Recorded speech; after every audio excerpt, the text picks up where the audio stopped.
In this episode of Home Theater Geeks, I answer a question from a listener who has an irksome problem. When he turns off his AV receiver, the subwoofer pops. I do have an answer, so stick around. Podcasts you love. From people you trust. This is TWiT.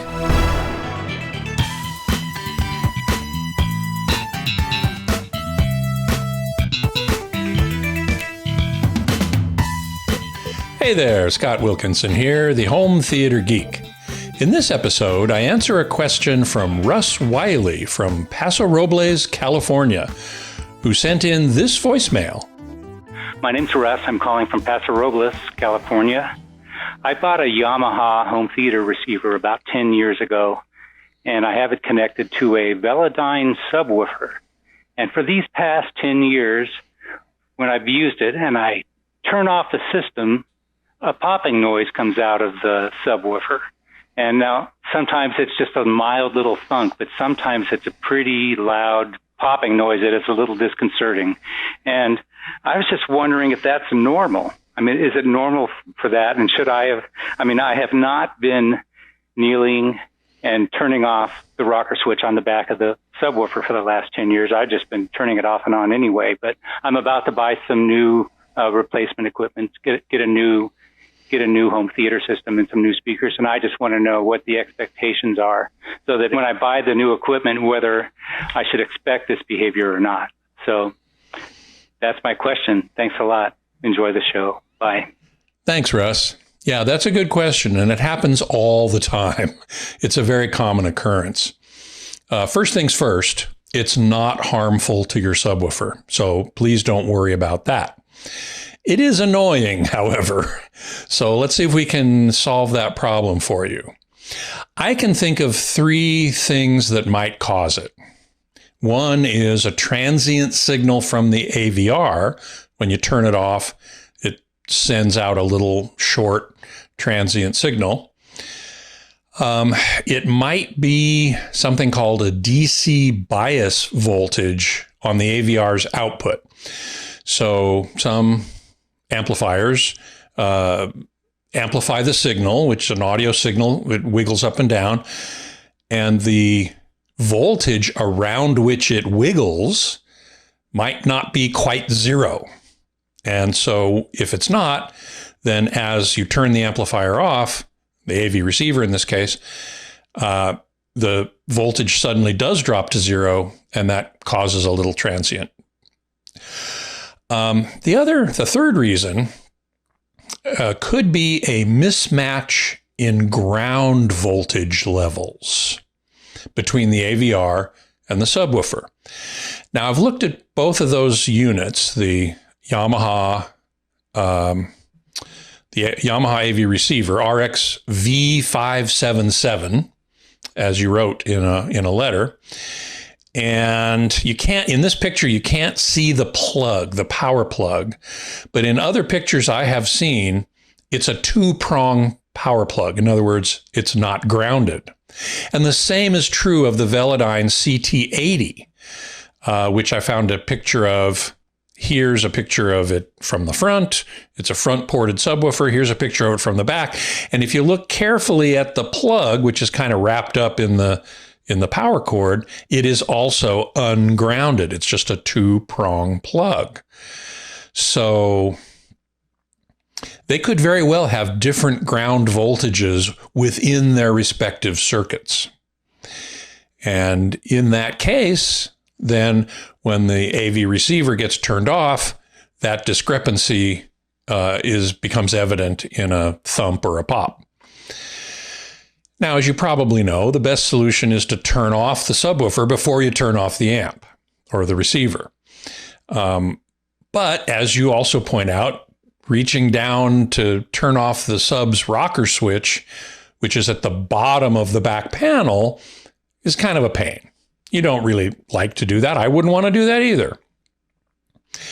So I have a recommendation, and that is what's called a remote controlled AC outlet, such as this one on Amazon. It's from a company called, I think, Dewenwils, Chinese company. There are millions of them. Dewenwils, Dewenwils. It's an indoor remote control outlet. So what you do is you plug this thing into an outlet, and then you plug your subwoofer into it. It also comes with a little RF remote control, so it doesn't need to be line of sight. It could be hidden behind equipment.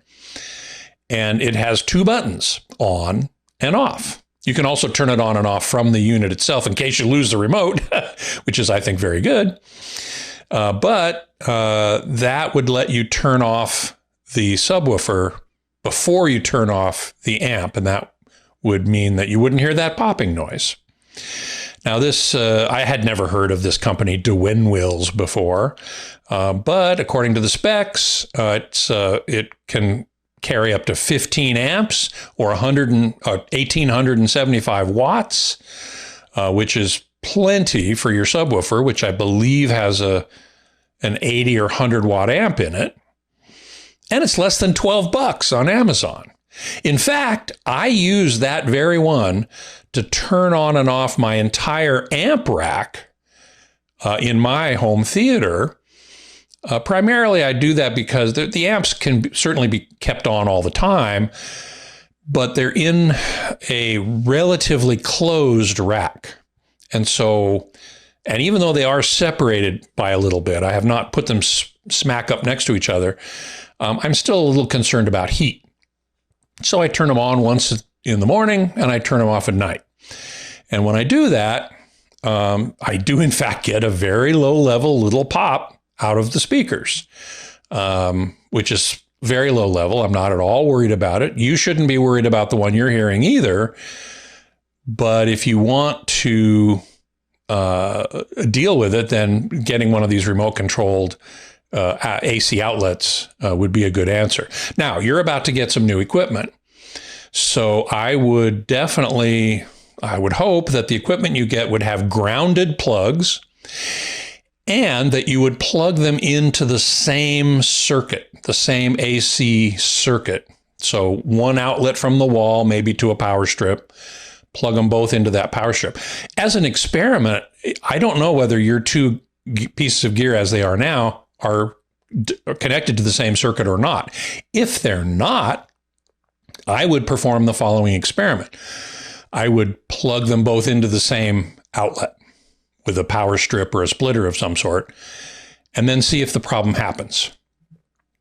If it does, then that lends credence to my idea that it's probably a mismatch in ground levels.